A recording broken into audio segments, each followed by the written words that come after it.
Let's pop up on Facebook and bring up your the Maggie Mesa art. Okay, go to the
Your microphone is live.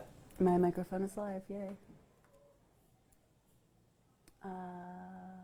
That's not doing it. Try to just shoot. Maybe if I go to my videos. Yeah, try that. Scroll, see if it pulls up in there. No, back up. Go back to live again and then search photo shoots. Or just go back to photo.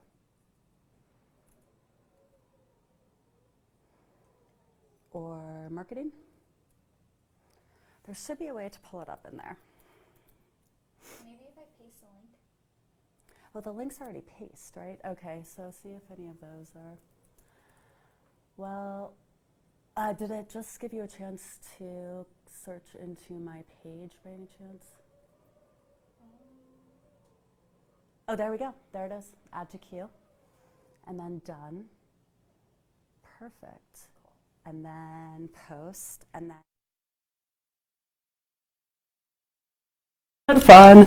Thank you for being so interactive and engaging. Facebook. Teague sent you a message.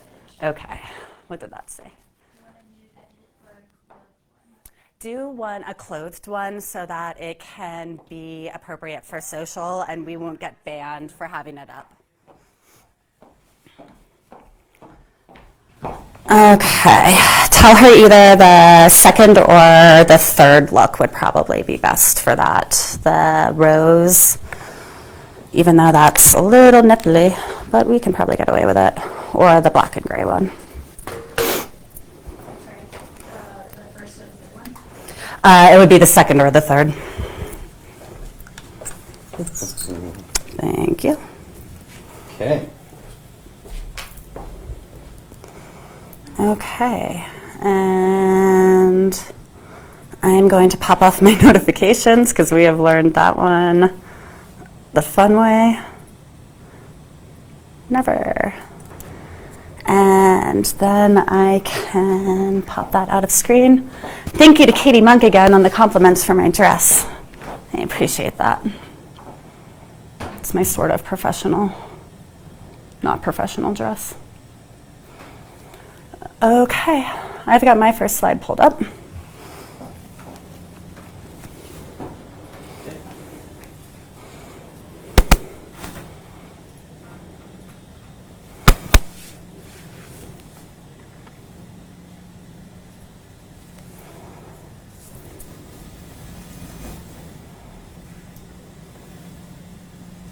Is your phone showing?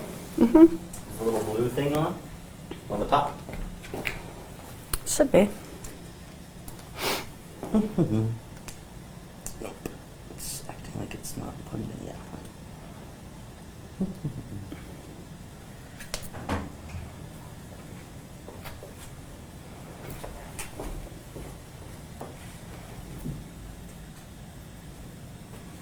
I mean, that's all. Thank you to everybody that is kindly waiting in the background right now. Joey is working hard to make sure that I have my slides connected to my phone. And then we'll get started with episode 8 of my marketing meetings. And this one is photo shoots and curating content. I just got back from a really fun shoot in Lake Powell, and we are going to live edit one of our first versions of that image on the show with Teague. We'll call her in a little bit. And then I'm going to start by talking through everything that I know about photo shoots.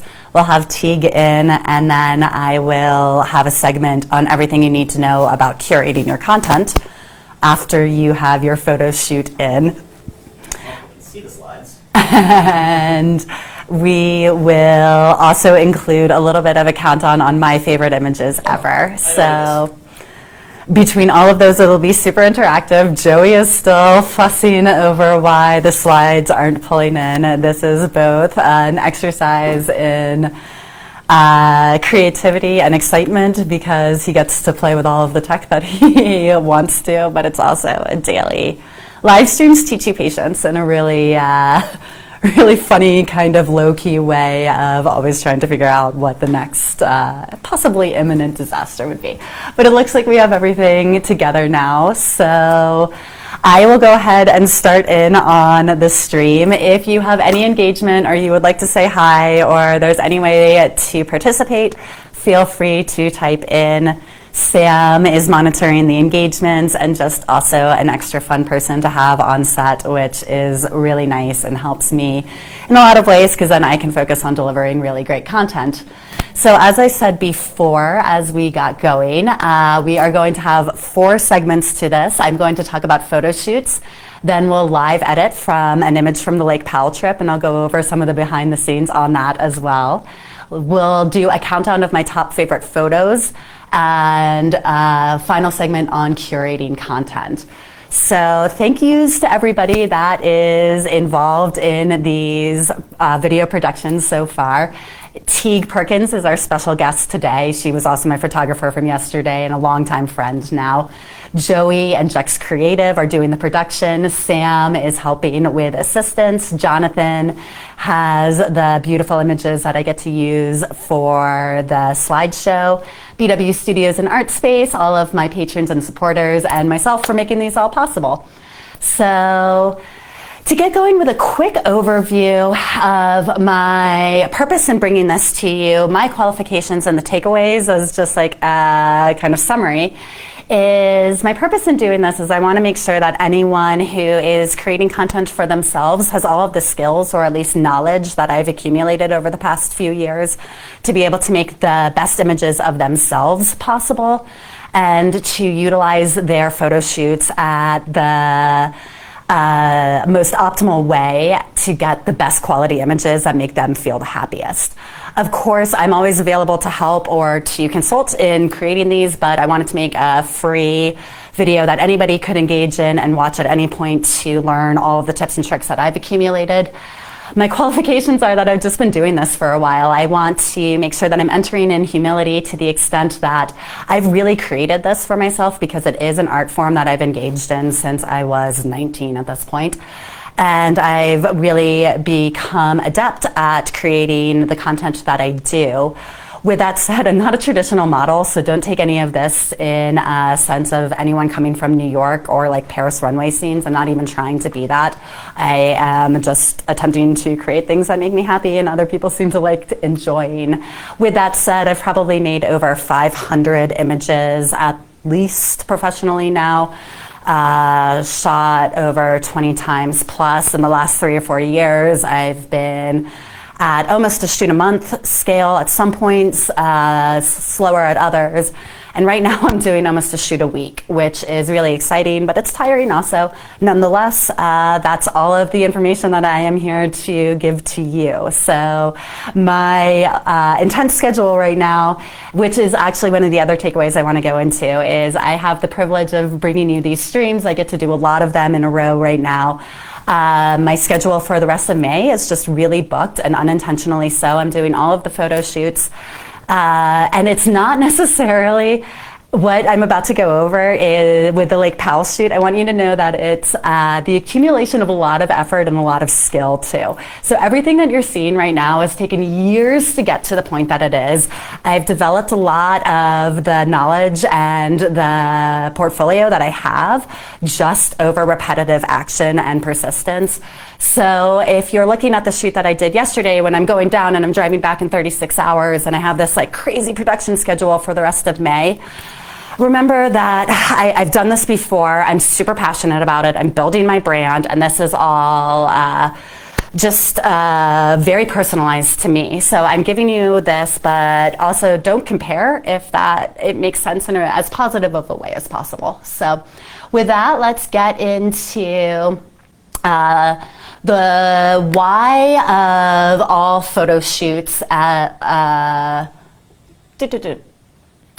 must have skipped a slide here because I wanted to talk a little bit about, okay, I skipped a slide. So I just want to go into the background of why photo shoots existed in the first place. So the first thing to talk about is just from an art history perspective. People have been documenting themselves or their images for thousands and thousands of years. I mean, literally back to cavemen and petroglyphs. So if you are wondering kind of where the intrinsic desire to want to do photo shoots, I think it's extremely human. We want to see what we look like, and we want to understand our form, and we want to see our shape. So being able to engage in that is almost communication and a philosophical endeavor to some point, to be able to step away from yourself and really articulate that. And you see it all through history. Again, back to petroglyphs, and then forward through art history and all of the portraits through time, until you get to the photographic revolution, when photography became the art form that it is and started to implement itself into regular society. At that point, there literally used to be trading cards that would have a picture on the front and your business information in the back. And it was one of the first ways that people would take their own image and use it in a marketable format. Then with the advent of social media and modern day marketing, of course, through the 1900s, you would have marketing with billboards and ads and placements like that, and having an image in that was relatable for you or your customers to be able to see. And then with the digital revolution, there were websites and email marketing and newsletters and all of those modern day adaptations of imagery, as well as social. And that's really where we get into the content is king place, or content is queen area that I'm in with my business plan, and a lot of other entrepreneurs should be too, where one way or another you're creating, and you're getting your message out there into the world. A lot of the time that is by using an image of yourself, because it is relatable and it is a subject matter. So when Instagram and Facebook and Pinterest and all of these rises of social media platforms that could also be used as business, you start to see the photo shoot going from just a once in a while to literally like a career or a part of your entrepreneurial plan or a part of your business strategy. So it has a lot of both emotional connections and financial reasonings behind it. And a lot of the time photo shoots can almost be degraded in a modern day way of like, oh, it's girls doing photo shoots and Instagram and whatnot. Everybody should be doing photo shoots. If you're a small business employee or small business owner, or you're an entrepreneur, or you're advertising on social, you need to be creating content, and making the best content possible is the most effective way to really reach your audiences. So there's a lot of purpose behind it, and it can make you a lot of money. Having people be able to know and relate to you is a super strategic advertising platform. So now that we're going into actually like what to do to hire a photographer and to move forward in your photo shoot, let's talk about the difference of aesthetics and what you can look for when you're first like browsing Instagram and trying to find a photographer. There's a couple different ways that photographers break themselves down. I don't really want to get into, we will get into some editing styles a little bit, but before you even want to look at the aesthetics, you want to understand what you're doing on your side and the purposes for the content that you're creating. Are you a lifestyle brand? Are you a product company? And you want to just have some employee highlights information or customer reviews or interactions that way, even though you're primarily photographing your actual product or your service or your location or your event. Or you're a model influencer and you need pictures of yourself that you're using in creative ways, or you're doing something where you're actually selling the content with OnlyFans or Patreon. YouTube is kind of the more G-rated version of that. But knowing what you want to do and the purpose of the content that you're trying to create is really effective and meaningful in knowing why you're going to hire a photographer and what you want from their look. So then when you actually go to start hiring the photographer, you're going to want to assess the type of editing style that they have. And a little trick here is don't ever think a photographer will or could or wants to do something that they have not displayed their ability to already do. It's kind of like dating. Don't assume anyone's going to change for you because you want them to. You have to meet them at the level of their skill and their needs and their aesthetic. So there's a few different categories that I break down when I look at a photographer. I look at the hyper-realist type. My friend Joey, who's helping with this, that I've shot with a couple times, a lot of other photographers in Salt Lake, kind of break down to they want the high-quality image, they want the really good lighting, they want it super detailed, sometimes uncomfortably so, but the aesthetic is the realness in and of itself. That also lends towards portrait and landscape pretty well, even though there's differences between there. Then you also have a branded aesthetic. My friend Steph Kirk that I shot with for my yoga content has a very specific look to her. There's a motorcycle photographer that Joey is friends with, Dan. None of these people know that I'm actually talking about them on this, by the way. I'm just like citing references. He has a very specific like motorcycle aesthetic. There's photographers that will develop their own look and feel that is their look and feel. So when you shoot with them, you get to be the subject of their look and feel, but they will always apply that to the images. And in a lot of cases, like when I went with Steph, I wanted her look and feel. I wanted that Steph vibe to it. So I purposely hired her. But to hire her and assume that she would do a different look and feel would have been inappropriate. So it was knowing what I wanted and what the purpose was and going for that. Then you have fairy tale and surreal editors. It's a very different skill set. The fairy tale editors are ones that are, the El Matador set was a good example, and I could switch over to my Instagram, but I'm not going to worry about it.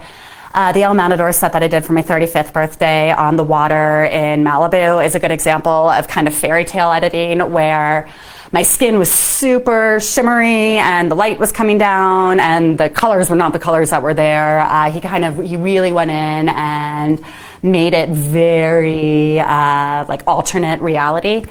but it was still like the reality that actually existed, just like the best of lightly altered. Then you'll have surreal photographers, and there are a few in Salt Lake, and Teague kind of goes into surreal sometimes too, where you're actually like creating an image that isn't already there. You're putting in birds where there's no birds, or you're making an art form out of the photography itself.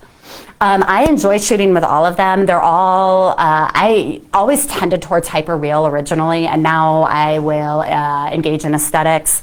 And I really do like the fairy tale shoots. They're fun and they make you feel really feminine sometimes. So when you actually go to start having a conversation with a photographer, there's a lot of different ways that the process can go. A lot of them will have their own systems, or they won't. So things that you should always make sure that you're talking about before the photo shoot are the type of content that you want to get and the reasons behind it. Again, knowing your branding is where this comes back to really importantly. The number of images that you're going to deliver from that, how many outfit changes you'll get, turnaround time, location, the length of the shoot itself, how long it's going to go for, how you're going to pay, and I'll have a little side note on that, the uses, and if you're going to do nude or if you're going to do nude plus, and if you're going to be advertising on them or not. So you want to know who owns them after. You want to have all of those kind of subtleties figured out. And with outfit changes, just a little side pro tip on this, it's really hard. Most photographers will generally try to do an hour-long shoot. It's hard to do anything more than 3-hour outfit changes in an hour-long shoot. You should probably do 20 minutes per outfit max or minimum. By the time you change, you get in there and you do your looks, unless you really, really know your poses. There's going to be time with the photographer. So a lot of new people going into photo shoots will bring like 17 outfits. Don't do that. Just bring the outfits that you know you need. So anyway, there is a pro tip section, but I just digressed a little bit, and that's okay because it's live. So now we're at payment. Two types, and this is important. TFP means trades for print. It's the old school way that models and photographers would work together when models were trying to build portfolios to get into an actual like traditional modeling career, where they would need to go to agencies and drop off their prints, and then they would have their actual headshots. And so the trade for print would be that the photographer would give the model the actual prints. And so that's rolled over to be basically a trade shoot where you go in and you use they get your images and they give you the images back. The thing to be really careful about with that is what they're using the images for. If there's not money exchanged, money protects you, and it makes it really simple. And so a lot of people, and especially new models, will be like, oh, it's trade. If they're not charging money for some reason, understand why they're not and what they're doing with it. If it's a pure creative collaboration, that's awesome, but you should still be aware of what is going to be the end result of those images that you're creating. When you actually get into the shoot day, there are things to do to be prepared ahead of time. You want to really make sure that your shoot is going to be your best of. Whoever you are, you want to be your best version of that on that day. I make sure that not when I'm shooting as much as I am right now, but ideally if I'm shooting, that it's in a time when I'm exercising a lot so my muscles will look better, and that I know that I can sleep and that I'm not getting right off of a plane, or that I have enough time to do my hair and makeup, that I have enough money to do hair and makeup, ideally. And that whatever I'm scheduling, I'm being mindful that I'll be in the best place that I can be on that day when I bring it in. Curate your outfit to make sure that you're doing them ahead of time. I like to make sure that I have a theme and that the theme fits my purpose and that the purpose fits the photographer's aesthetic. But I also get to make sure that the outfits are working with that ahead of time and interrelated to themselves. I like to be able to look at the whole set of images as a whole and know that it was one set. So I try to make sure that there's a little bit of a holistic vibe to it. So hair and makeup. If you can schedule professional hair and makeup, do it. I have been getting by between COVID and bootstrapping all of this and figuring it out myself, which isn't awful, but it's not great. If I could do my own hair and makeup, I totally would. And if you're doing a photo shoot and it's important to you, then try to make sure that that's kind of dialed down. And then as well as the location is planned ahead of time. If you're doing something outdoors and it could be weather dependent, monitor that, communicate it with your photographer, and make sure that you are know where you're going and you have that whole all kind of figured out ahead of time. And then this is something I need to get better at, is banking content days. I've started to create a ton of content. I'll probably be doing it for the rest of my life now. So one thing I want to start doing is, instead of doing all these different segments all over the place, and for the ones that I produce, I can't control that, but the ones that I'm actually creating, that like I start in the morning, go get hair and makeup, come in, do my interviews, do my yoga videos, and then go to a photo shoot at the end of the night. Like, I would be fine if it was a 15-hour long day and I got 8 different types of content, as long as I'm like knowing that I'm in my best self, and then I can just be in create content mode for the day. So if you get to the point that you're doing that a lot, then kind of get to where I am trying to go, which is to do that, have major content days like 2 or 3 times a month, ideally. So on your shoot the day of, know that it's the day of, come in with confidence. There's nothing more you can do at that point. If you have a zit, you have a zit, and hope that they Photoshop it. And if you are whatever, just go with it. Like, it is your day and you're there, and do it. Be in a collaborative mindset, but then also know your purpose again. So there's a lot of times that I've said to photographers, like, let's try this shot. I know that this pose is good, or look at this construction and it's turned out awesome, and they've gone with it. And there's other times that they've said, oh no, let's do this. And I've said, okay, and that's turned out awesome too. So know what you want and have an expectation on that, but don't be so attached to the outcome that you're unwilling to collaborate with the photographer. You're there to be creative, so try to interact and engage with them as much as possible. Inebriation, I would say, and I'm not trying to be super prudish on this, drink and drug the way you normally drink and drug when you go to a photo shoot, but don't change it to either extent of sobriety or excessiveness.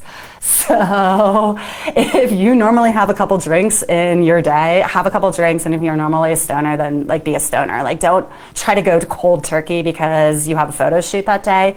But then also don't let your nerves ramp you up so that you show up wasted. It's really hard for photographers to edit intoxication. It's either in your eyes or it's in your posture.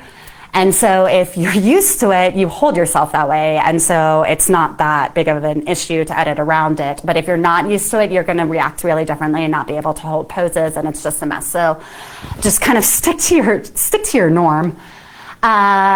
Timeliness, be on time to photo shoots. There is nothing that frustrates me more as a model if a photographer is late, and vice versa. I have had a really overall positive experience of always working with photographers that were really professional and showed up on time. But I've definitely heard of models that are, you know, horror stories and coming late, and just don't do it. Everybody's time is important. The most important one thing I've always heard is being late is just saying that your time is more important than someone else's, and I really hold to that. I try to value everybody's time, including my own. So if I'm showing up to a shoot, I want the photographer to be there on time, and I want to be there on time. Professionalism, safety, and boundaries. Know what type of shoot you're going to do, how you're going to navigate that, what the boundaries are, and if you have a +1 round as well, that they know about it. It's absolutely fine to bring a friend. I actually don't. I really like having the creative process. If you feel unsafe for any reason, always bring someone else. Just inform the photographer that you're going to do that so everybody's aware of it. With professionalism and safety, no. You're still alive. I'm still alive. We clicked out over on my view screen. With professionalism and safety, just know what your boundaries are, know what the reason, we're back, what the reason of your shoot is. Be able to gauge your photographer's interactions a little bit, and if for any reason it makes you uncomfortable or there's a boundary that's getting pushed, always be willing to end the shoot and walk away. Your safety is more important than anything else. But just to the flip side on that too, there's the whole model photographer kind of trope. I have literally never slept with a photographer in my entire life. Like, I have never done it, and I shoot a lot. So it is possible to get content and never do that. It also exists because the industries are similar though. So if there is, if there's a flirting dynamic, understand that and assess that to the extent that there's not a power dynamic on top of that, and try to keep anything like that out of a shoot itself. If it is a professional, actual hired shoot, it shouldn't be incorporated in the first place. If it is more of an industry collaboration and there's dating situations going on the side, definitely assess that for power dynamics and then keep it out of the shoot itself. So, you know, if you're there to make photos, like make the photos, and all of the other kind of weird stuff that you hear about doesn't really need to happen on a professional basis. So shoot day pro tips, shaving and tanning. If you're doing shaving things, do it the day before so that you don't have any rashes or bumps that are coming up right from doing it. Give your skin about a day to heal, as well as tanning. Don't do tanning the morning of. You'll end up a streaky mess unless you're really like a professional tanner, actually, like you actually do it professionally or regularly. Almost kind of the same thing as the inebriation. If you tan regularly, keep tanning, and if you don't, don't try to throw a ton on for the photo shoot itself. Lines versus lace. No, different textures and different patterns pull really weird. Lace is wonderful in a photo shoot. Lines can be super weird. So know if you, whatever your wardrobe is, how that will actually pull on camera, or talk to the photographer about that. With makeup, never wear a sunscreen base. The sunscreen will reflect the flash if there's a flash, and it makes you come up really pasty. So if you do foundation at all, don't do anything with an SPF in it, and then do your heaviest version of normal usually. So if you're doing a yoga shoot, you don't want to look like you're going to the club, but do like a really harsh version of going to the grocery store maybe, as makeup goes.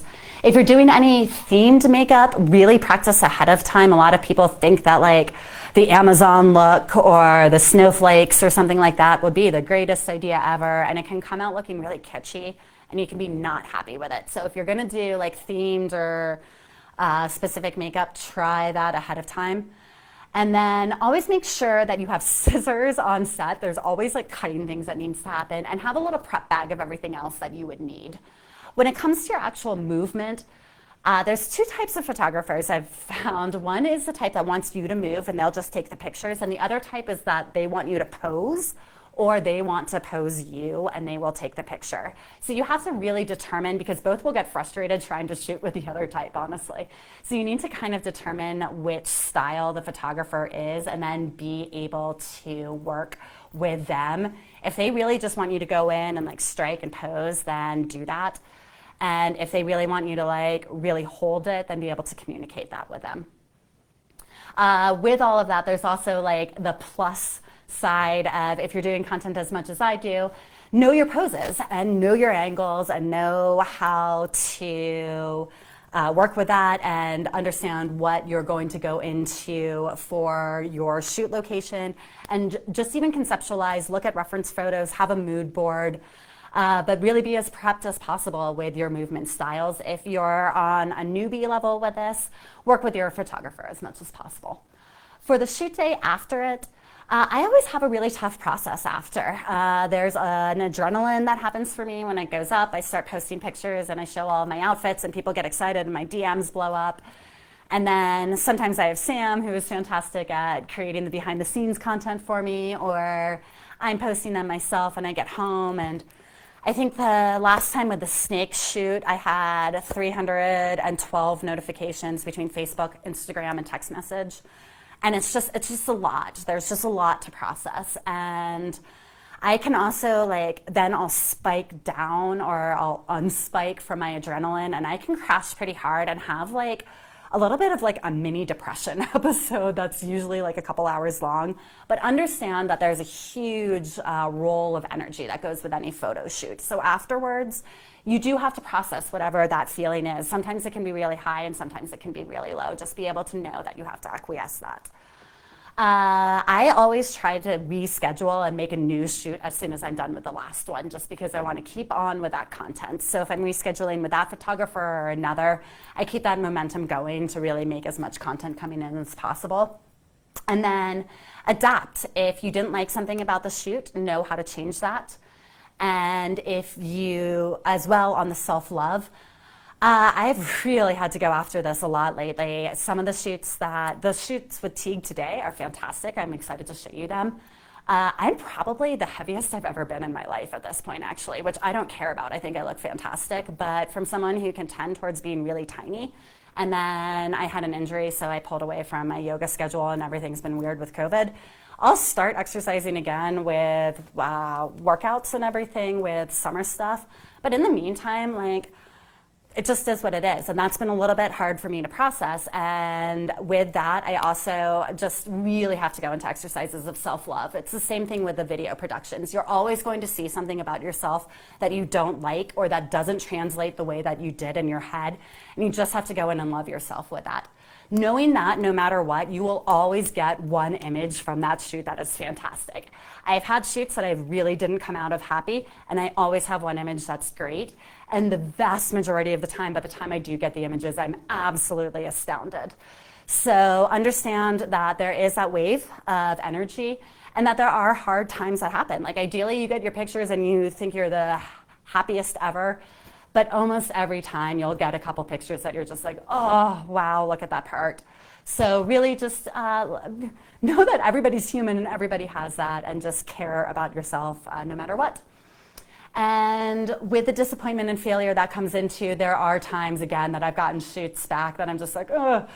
I've just really learned how to work with that moving forward, or how to evaluate or communicate with a photographer to ensure that the difficulties that I faced didn't happen again. So that is all of the good stuff on photo shoots that I can think of for now. We are right at 3:33, so I am good on my timeline. Sam is probably going to start getting Teague dialed in.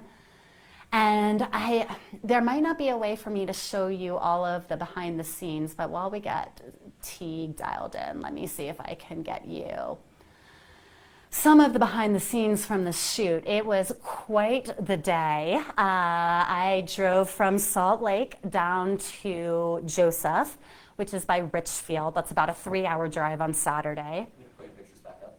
Yeah, you can. I spent the night Saturday night. I woke up Sunday, had some consulting, and then I went down to Kanab, met with Teague, and we drove to Lake Powell, which was another hour-long drive. Had to really finagle to find a place and a way to get our kayaks in because of some of the closures.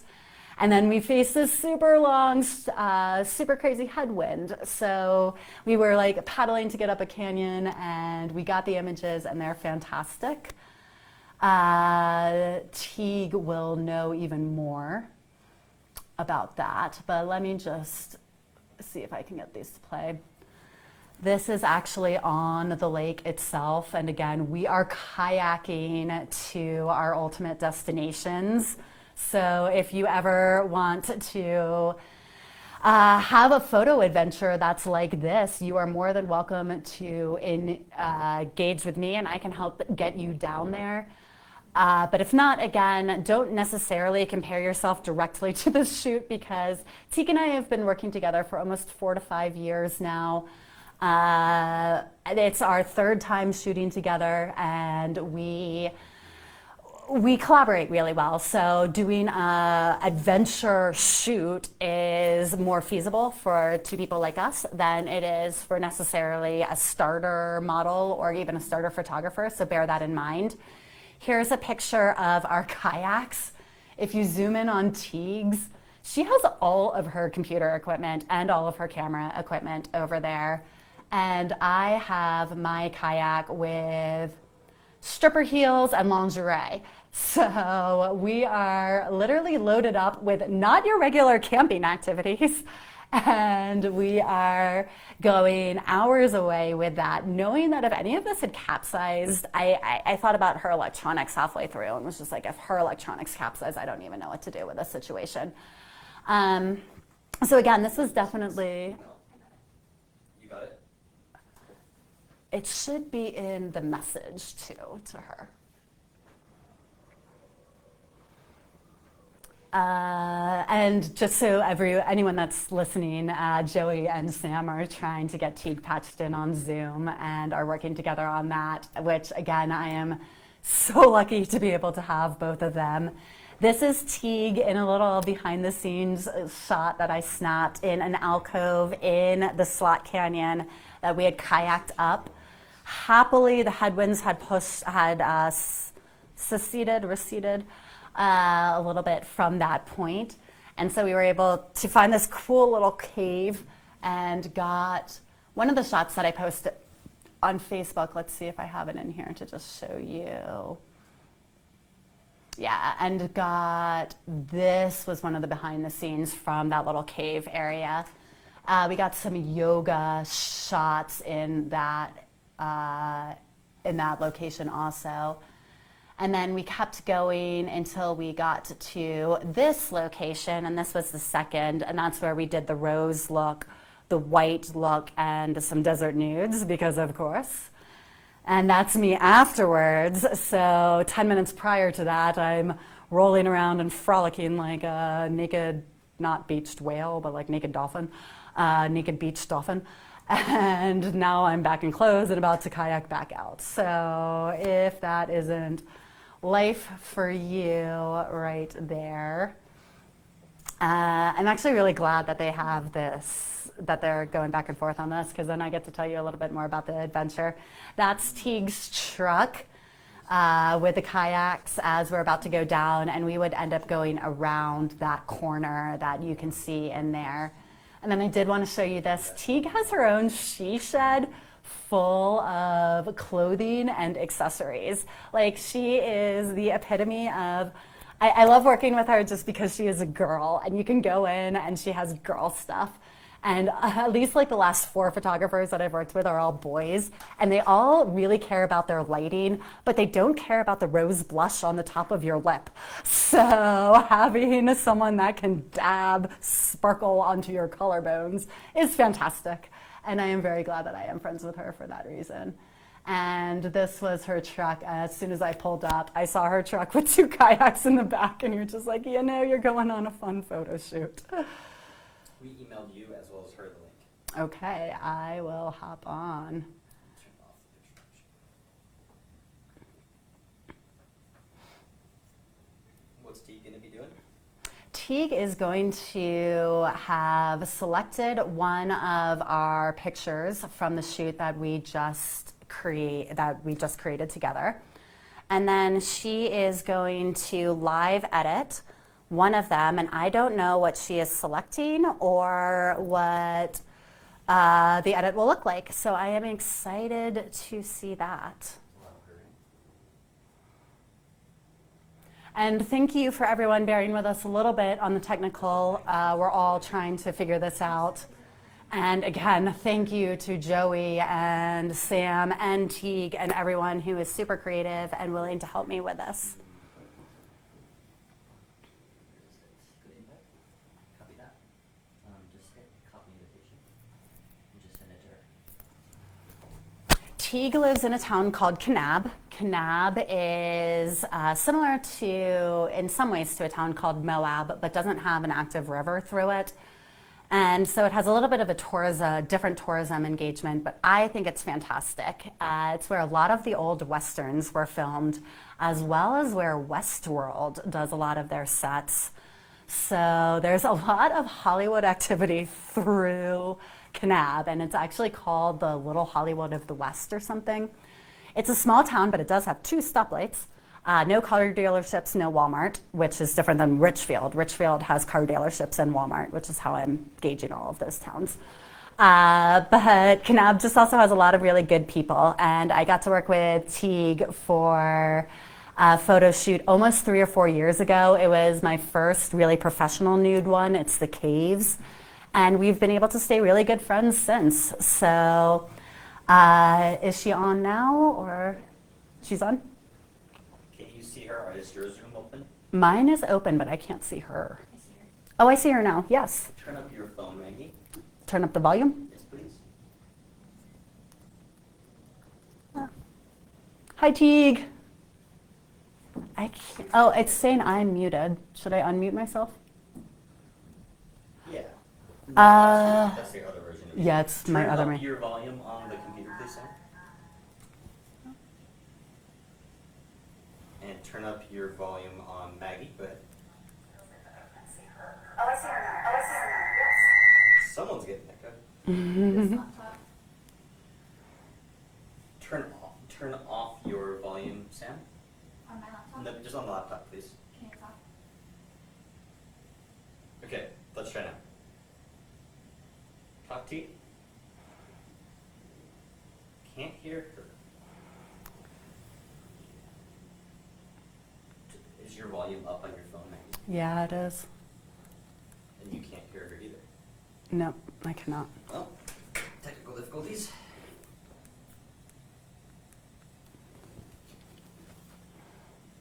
What to do?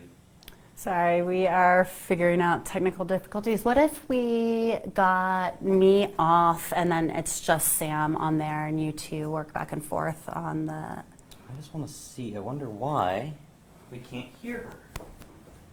Let's see. Let's turn the volume back up here. Great. Teague, can you hear you now?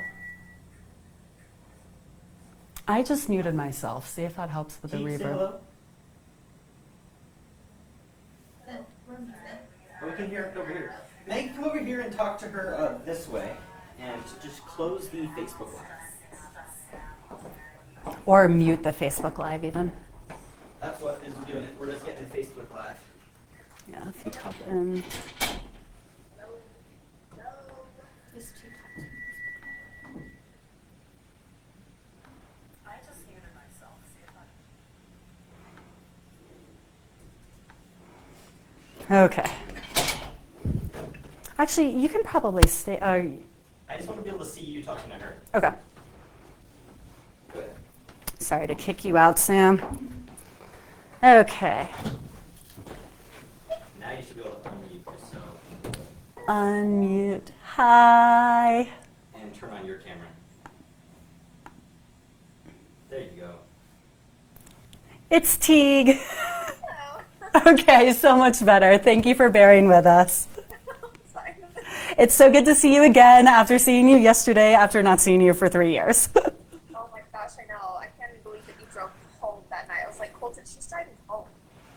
He just shook his head and went to sleep. I didn't know what else to do. I mean, it's 2 hours, but I got to bed at like 2 and then woke up at like 6:30, drank some coffee, drove back up doing this, and sleep by Wednesday. Sleep by Wednesday. That was the best sleep I've had in a long time last night. After all of that work, kayaking against the wind into Blue Canyon that we didn't know if it was going to be there or not. It's a special kind of hope when you're literally like working your muscles off to try to get 3 inches ahead to get around a corner that you don't know what's around. And if it's So I even... was like, what's around that corner? And yeah, there it was. And you pushed through for it, and you were like, let's just see. So thank you for having the fortitude that I sometimes don't. You perpetually push me in my adventures. So let's see what you have for edits today. I am excited. I know, I went through a bunch of them trying to see what one would be appropriate. So I had 4 picked out, but I think I got down to the one. So I'll show you the 4. Cool. Just so you guys can see. Should I share my screen then? Yeah. And we took, what did you say, 937 or something? 913. So 913. That's Can you see gorgeous. Yeah, I can. Okay, so this is the one that I chose to be the one that I edit. Let's do it. There was this one that I liked a lot, Check 1, 2, 1, 2, check. That's really pretty too. Check, check, check. and then there was this one. Oh, that's super pretty too. You're so talented. And I really liked this one because I loved the swoop of the hair and how it comes over your shoulder like that. But the thing I didn't want to have to worry about right now is your foot. How it kind of like, Yeah. it's fat and funny. It's fat and funny. Yeah, no, I get it. And that's one of those things like no way I could have changed that, but yep. I think this one is great, and I think it'll be awesome for. I think it'll be awesome for an edit too. Joe, what do you think? You like it? Thank you. Sam says I look super fit. Let's go for it. Yeah, and that's why I liked it, because you can see like your stomach lines and everything, and like your neck lines. Those are my favorite. When people can poke out their collarbones and get like that neck thing, that's my favorite. And your hair's wispy, so like this one was good for me. So I'll get my image out, and then let's see. So I'll create some copies, just so I have them. I learned like some people like to have all of their layers going. And I like to, every single time I do an edit, I'll put it back into a normal, like one layer, and then move on to the next one. That's how I learned from this other girl, and I liked it. So don't tell me what to do. Have you taught yourself everything, basically? Yeah, no, I've taught myself everything. I've watched other people do things. I've messed around, you know, and kind of, I've been doing it for like 10 years that I've been taking pictures. So I feel like my amateur of posing and like learning how to like compose pictures and stuff is kind of past, but I still feel like I'm a little amateur with Photoshop. But, you know. I disagree with you. I mean, I know that you're always trying to learn new skills, but just from the amount of photographers' work that I look at versus what you are consistently able to perform, I've only seen you improve, and I really like how you edit. You do a very feminine, very subtle and complimentary edit that, unless you're doing like the levitation series, still looks like the person. Like you never take the person away from the person. Yeah, yeah. So anyways, I really liked this one too because of the rock that's going in. It kind of like frames you just a little bit. And I really like the composition right now where you're just like on the left, no, the right third of the picture. So I'm going to go in and crop it. So I'm just going to make sure that it's just a little bit this way onto the picture. And I'm going to close off some of that area out there because it's just so highlighted. That's all right. I like it right there. Okay, and then I'm going to merge those layers, because that's what I like to do. Now, my very first thing that I do is I go into filter, and I go to camera raw filter. So this one I'm going to like mess with the darks and the lights just a little bit to see what I like, and if I want to make it a little warmer, I can. I like making things warmer. Let's see, like a lot of people like the cooler tones. I like more warm, tan kind of things. So I like the exposure. I'm not going to mess with that. I bring down the highlight just to get that to go away just a little bit. I bring up some shadows just a tiny bit. And then I'm going to go into here, bring back those highlights. So I kind of watch what it's doing to the body, not necessarily what it's doing to the rocks. And then I bring those shadows back down. So I kind of just mess with that just to give it a little bit of contrast. And then I bring up vibrance. I don't like to work with saturation too much just because it's just, saturation is just a lot. So if there's like certain parts that I want to bring in the saturation, then I will. Then let's see. So I'm seeing like a bunch of like, you know, redder tones on you. And so I'm going to try to get rid of that on your body. So I'm going to go into... let's see, let's try selective color. So I either do selective color or I can do a hue and kind of bring it down to just the certain parts of the red. But let's try what this will do. So I'll look at the reds and see where I need to take it.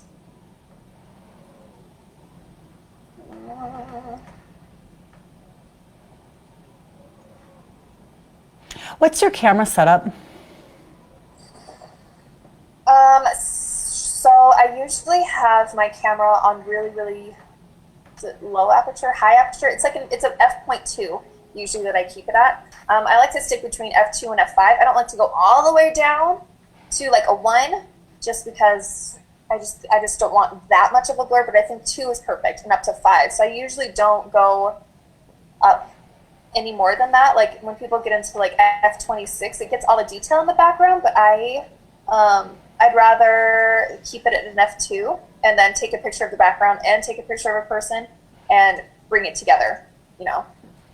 All right, I'm going to invert that and just paint it on the places that I want the color to come off of your legs, because I still really like the rock to be red. So I'm gonna like paint it on your face right here, just on your collarbones just a little bit, on your hand. And like some of my pictures can take, you know, up to 3 hours to edit if I want to sit here and be nitpicky and make sure that like all of the red is gone, all of the color is gone. But it just brought up the red just a little bit, so it's fine. It's not bothering me.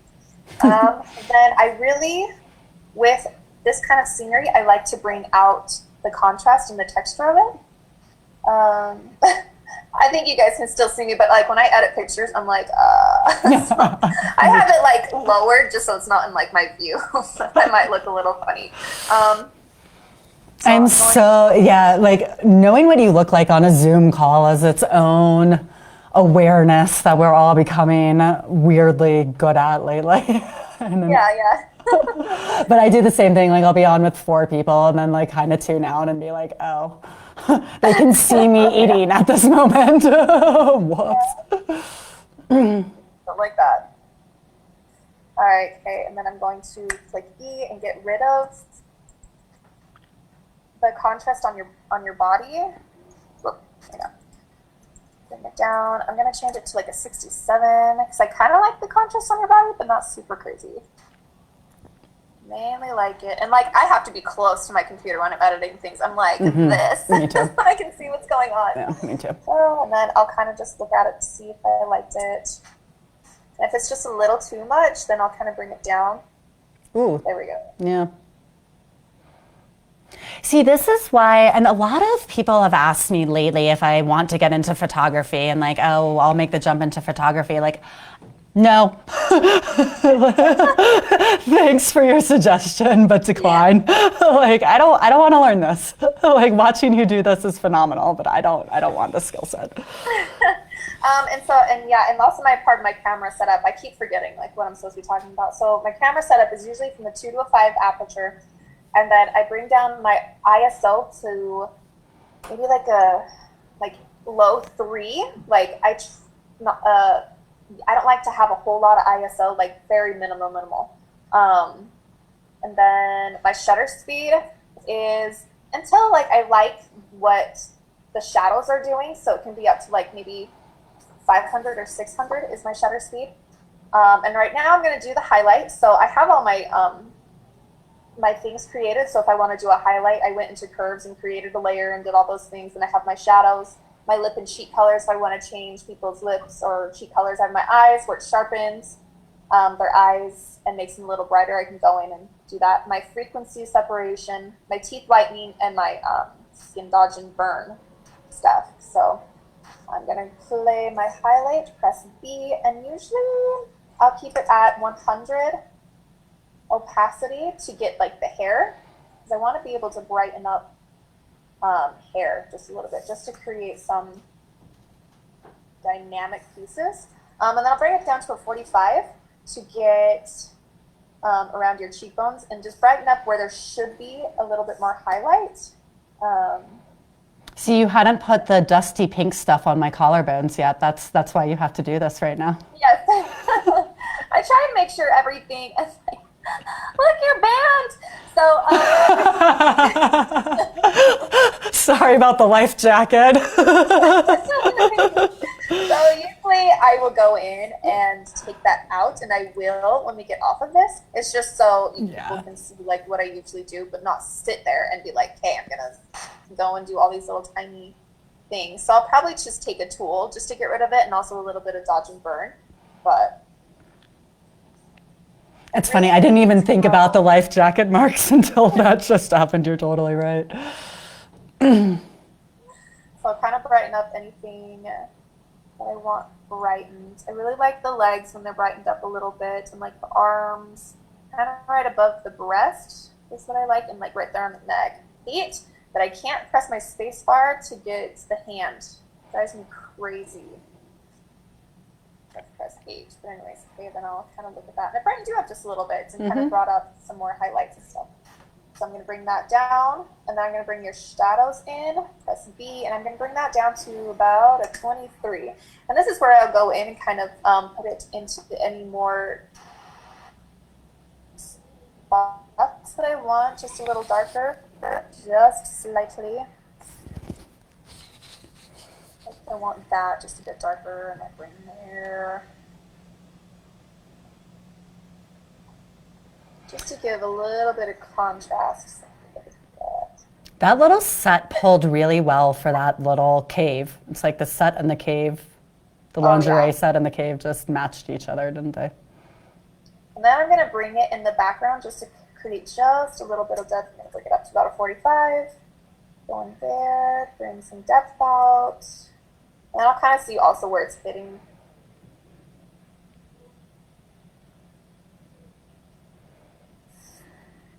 And that kind of helped brighten you up just a bit. I'm going to bring it down just a tiny bit, actually.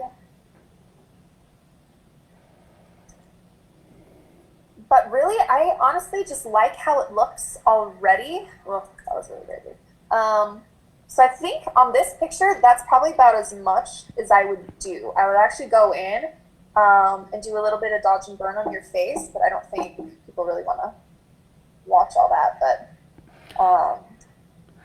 no, I mean, I think for exactly what we were trying to do, which was show a quick edit of like a little bit of the process and a little bit of the polish, you've really pulled it off.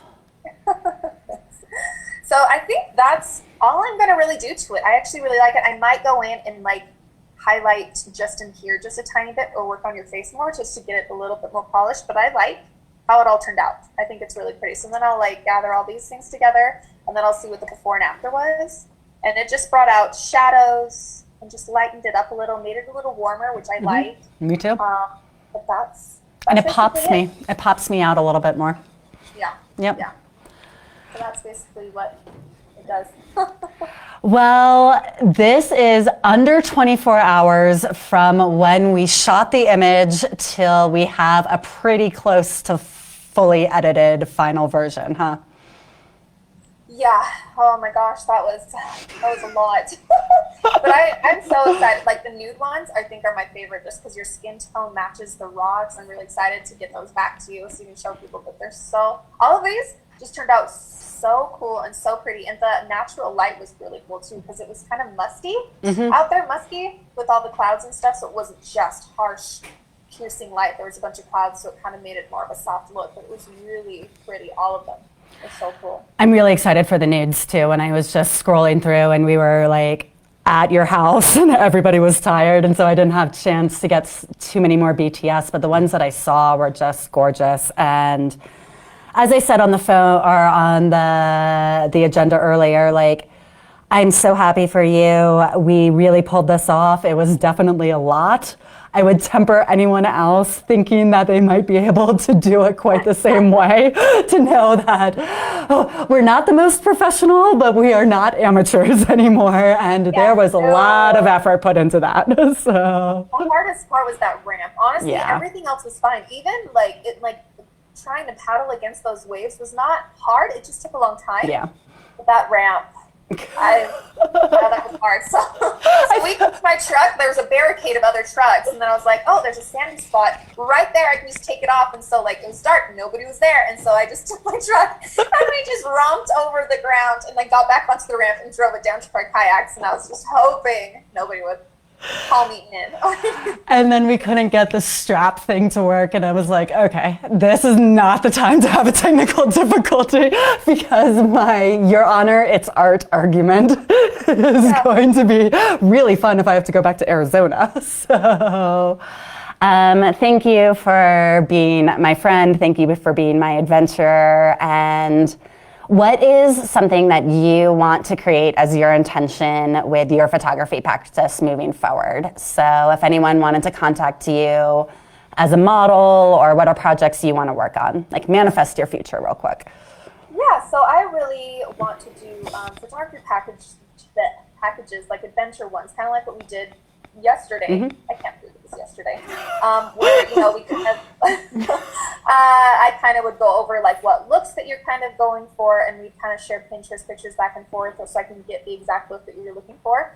And I do hair and I do makeup, and I have, that whole closet full of clothing, and I can go get more things to kind of go along with the looks. create the look. And then depending on, you know, your athleticism, like I'm not a hiker, I'm really not. And like I already told Maggie, I'm not. I don't like exerting myself too much. Like I'm just not that person. You know, if I can do things, if other people are willing, it might take me a little longer, but you know, we'll kind of just see how far you're wanting to go and like what locations you're wanting to shoot at.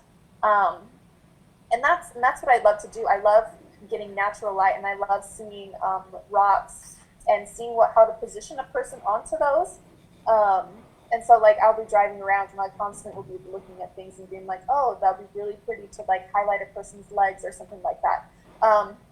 So I want to be able to take, you know, people out. You know, we can either take it from just like, you know, a couple hours to like a whole day shoot where we're driving out someplace, or, you know, maybe even a couple days if we have to hike in to a canyon. Like I think it's Buckskin Gulch, which is like the longest slot canyon I think in the world, but it's just, you know, an hour away from my house. But it would be really fun to, you know, hike in there and things like that, to be able to do those things. So, you know, that's kind of like what the packages I want to look like, you know, simple, more extravagant to like the extreme, you know. And so yeah, that's kind of like what I'm hoping for, is to do more things like this. And meet your guys' expectations, and wanting to make you feel like the coolest person in the world or most beautiful person in the world. I want to be able to give that to you. And, you know, with Photoshop and things, people don't like their body manipulated. And some people do. I've made people like skinnier than they are in real life. And, you know, I don't care. Like if that's how you feel comfortable and you want to share that picture with people, I'll do whatever you want. And so that's what I'm hoping, is to give other people, my dream is to make other people's dreams come true. You do a really great job of that. You are fun to hang out with. You are talented. You're a little gem in a small town that I connected with right away. And we've had this dream shared in kind of different iterations for a long time. So I hope that by creating the conversations that we did yesterday and doing episodes like this, more people, if anybody would want to be a part of this type of experience, feel free to reach out to you or me, and we can hopefully make it happen. It's so much fun, and I can't wait for all of the edits. So thank you so much for all of your talents. I can't wait. I'm so excited. Well, thank you for having me. This has been really fun and just super exciting, and that's what I love, is just to get out and do things and like, you know, be exciting and yeah, fun and do and like laugh, and I love it. The first time I ever shot with you in that Kanab Caves and you kicked off your flip-flops and scaled the cliff wall barefoot, I was like, I like this girl. I don't know where she came from, but we're going to stay friends. So.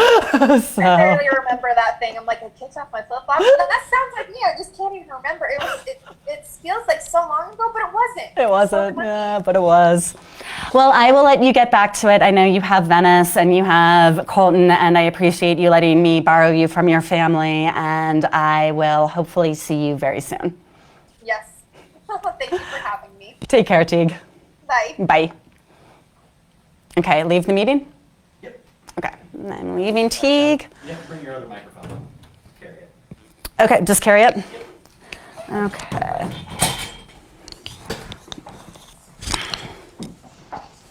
And pop back. Ah, no, I am dropping microphones. How is this happening? Okay.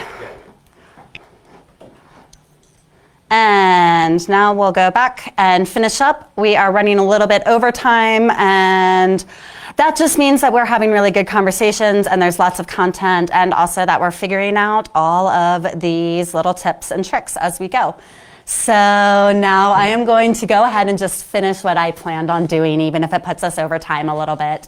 And then we will wrap up and be back next week. So I'm really excited with how this is going so far. Seeing that image made me really happy.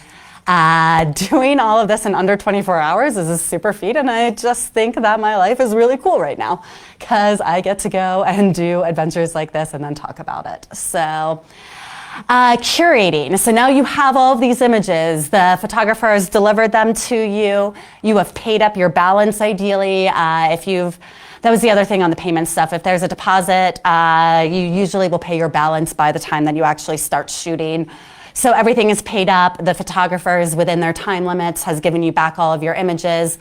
And you'll want to store those in Google Drive. You'll want to make a folder of all of your content and really keep those and keep it in your best email. I have lost multiple folders associating them with work emails, and then I get locked out or leave the work and I forget to transfer them over, and now I have like 3 less sets. And so I have to go back to the photographer. So really try to keep all of the content bank. But then you have all of your content and you've gotten them from your photographer, and you need to start curating. So curating is basically the act of using different content at different times purposefully to create this overall collage of your life that then you put out onto social media. And on Facebook, you're going to want to do that in different ways versus the tool that you're using on Facebook. So if you're on personal, if you are on your page, or if you're doing boosts, it's all a little bit different. When you think about any of your content, you want to go back to your branding. Who are you and what is your mission, and does the content that you're sharing meet that? Especially when you're on Facebook and you have everything from COVID to gardening to art nudes to cars, and sports. People talk about that, apparently. And you want to share the things that or kids, that you're interested in. Sports and kids not being 2 of mine, so I am not going to share things on those issues usually. But if it's something like a fashion show with electric tape for the panties, then yes, I'll go ahead and share that. So thinking about what your actual brand is and how the content that you're utilizing into your curation fits into that is is an important part of any curating. With Facebook, you can get away with a little bit more posts in some instances than Instagram. About 4 to 6 per day is okay on Facebook, depending on how loud and how big your media presence is. Mine is at that. So sometimes I will get up to that, and sometimes I'll go down on it too. However, with both Facebook and Instagram, you want to get a pulse on the content that you're putting out. And you don't want it to always be from the same set, and you don't want it to always be a banger. Be okay with having the same flow of your social, that sometimes you're gonna put out something and it's gonna get 0 or 1 like, especially when I reshare other people's stuff. Michael's is one example. If it's not mine, it's just not gonna get as much engagement as he would doing the exact same post. Or sometimes I'll put out a snarky or a political share and they don't get likes or comments. Sometimes I'll do the exact same thing and it skyrockets with a meme or a reshare. But overall, I'm not going to post every single picture back to back to back to back of this Lake Powell trip. I'll let them filter out, and if there's a slower day, then I'll pop one in. But I'm also gonna post a picture of my cat in the spinach, and that might not get as much engagement, but it's part of me. So that's the kind of art form part of curating, is kind of knowing how and when to make this collage that is your overall life. And with that, you want to do candid versus canned content in there, and this is true for Facebook or Instagram also. So what I mean by that is what I did with Teague is canned. I'm going to have that in my content bank for the rest of my life. But a good candid, I posted it was a Tuesday night during COVID, and I was literally in tighty whities and took a shitty selfie and threw it up on Instagram, and it got 1,000 likes. Just because it was very organic. It was very me, obviously, just low-key in my underwear on a Tuesday night, and people like that relatability. So don't just do all photoshopped content. Make sure you throw in the bad picture of you after hiking with your hair meh, or the one in your undies during on a Tuesday night. Still be your real self, even if you're putting in your photo shoot content. And then understand that with boosts also, that you want to curate your boosts as well. With the production series that I'm in right now, I boosted the Robbie episode. I boosted the sexuality episode. I didn't boost the 3rd one with Josh about rewriting your history, because it's just a tough subject for me to talk about, so I didn't want to put the energy behind it. And I wanted to get the baseline for what would happen without the boosts. So you really do, when you're curating, want to get a baseline. You want low engagement posts because you want to see where people will or will not. Trying to always get a banger post makes it look like you're trying to get a banger post, and that can pull in authentically. With curating on Instagram, there are different types of curating styles on Instagram. I was hoping to pull some references, but this show has been complicated enough that I didn't get a reference list out. I will either pop some in the comments or I can make a reference list. But there's the single square color flow on Instagram, which is where you'll pull little pops of color and then those will go into the overall theme of the feed. And so there'll be like a pop of blue and then a background of blue and then a subject matter in blue and then a pop of blue, but also with purple and then a subject matter in purple and then purple and then green. So you can roll in the visual aesthetic to the feed at any point in time. Then there's also the vertical theme where it will be 3 squares in a row and they'll try to curate so that those squares are always even. And then they'll be thematically related or one full picture all the way across. Then there's also the large groupings where there'll be like 9 images at once that create one overall image. Die Antwoord is doing that right now and it's really interesting. Kanye West will do that sometimes. It's a very overall curated feel, but it looks cool when you look at the feed also. Same thing with the pulse. Know your content and know how and when to put it through. Know that there's going to be highs and lows. Be okay with the highs and lows. And then find like how you kind of distribute your content. For me, I try to go between naked banger, something outdoors, something consulting, and something artistic, which usually goes back to naked banger. So it's usually 2 naked bangers to a consulting or an outdoors one, and that's okay. Outdoors can also equal gardening or lifestyle. But I do try to kind of go in that rhythm. A lot of lifestyle people will go in a rhythm of like a graphic, a picture, food, dog. So know your rhythm and be able to kind of old, new, curated, canned, be able to play to that. And then stories are also another way to curate and can your content. IGTV as well. Knowing the difference in the subtleties of the sub-platforms of the platforms that you are on for curating your content is also important. And how stories will play differently than IGTV versus your regular feed. And then be okay to put them in a scheduler if you want or if you don't want. A lot of times people will tell me to schedule my content and I don't want to because I want to really be in charge of that pulse. And then there are other times that I'm like, oh, I can get a couple posts ahead maybe. I've never actually done that for myself, but for other clients I'll definitely schedule. And I actually will use Later that I've talked about before or just the Creator Studio on Facebook for that. So the additional platforms that you should think about with curating are Snapchat, TikTok, LinkedIn, YouTube. I am creating content for all of those and I curate onto that. I talked about it my last time. I do the umbrella system where I create one type of content and then I create like a bunch of sub types of content under there. Ideally, I get to the point that I create like even little clips of videos from these and then I'm hitting those onto all of the different sub-platforms. So you have your activity, your content, and then you stream it onto everything else.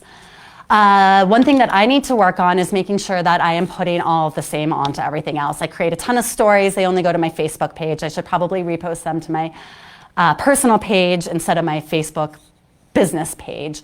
And then I should probably also run those through Snapchat, and I'm not doing any of that. But I do cross-post to LinkedIn and YouTube, and I cannot TikTok and me are just like probably forever incompatible unless I hire someone to do it because I can't. But it's really effective and everybody else should. I'm just not going to. So the last thing with curating is get down to time management. Know how much you are putting into your social, why and when. Be okay with that or modify it. Scheduling, know if you want to schedule or if you want to do your organic posts. If you do organic, be okay with having that interrupt or be a part of your life. And then adapt your methods. We're always constantly creating, we're constantly changing. Just because my account was one way doesn't mean that it doesn't need to be, and I always want to be up to date and on top of any of those changes.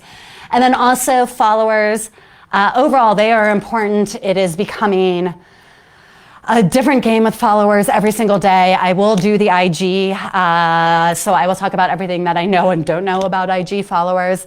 But overall, remember, quality is, so there's quantity and you do need to hit quantity. Quality is the most important, even if it's a quality bad content, like still doing the best that you can with your content all the time. Will attract the people that need to be around you. And not to get into like law of attraction weird stuff, but just like if you put out your message over and over and over again and you do it well, and I'm a testament to this, what you want will find you and people will be attracted to your message and your interests and your callings. So With that, wrapping up, and this is a super long episode, but we are learning. We got through some technical stuff, and I got to bring you all of my adventures with Teague, and you got to see that edit, which hopefully made you happy and you learned something from with all of this. Again, my goal is to make sure that everybody is going out and getting the best content possible and is providing for themselves the best marketing that they can to increase their own sustainability or their financial independence.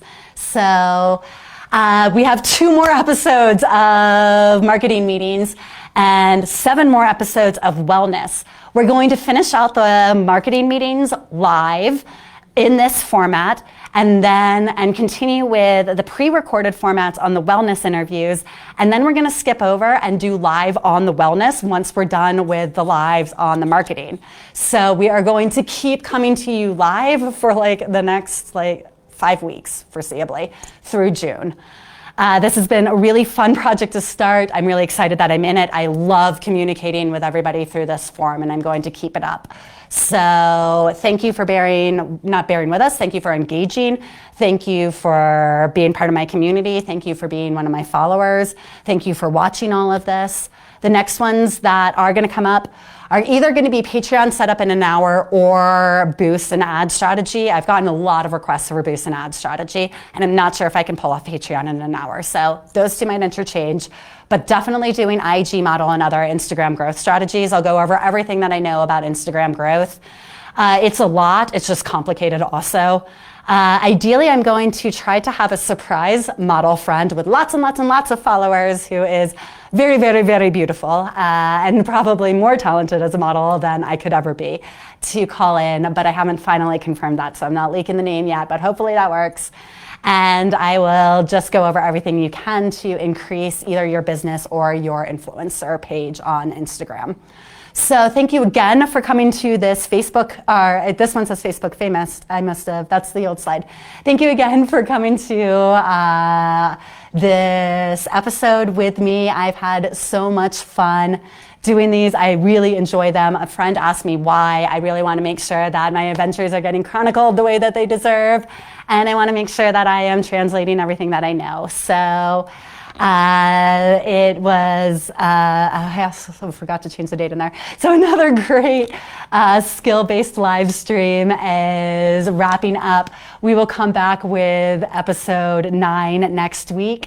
And know that you can support me through Facebook. You can support me through Venmo or PayPal. Thank you again to all of the creatives that made this possible. And I appreciate you so much. And I'm so glad that you've joined in. Have a wonderful rest of your day, and I'll see you soon. Bye.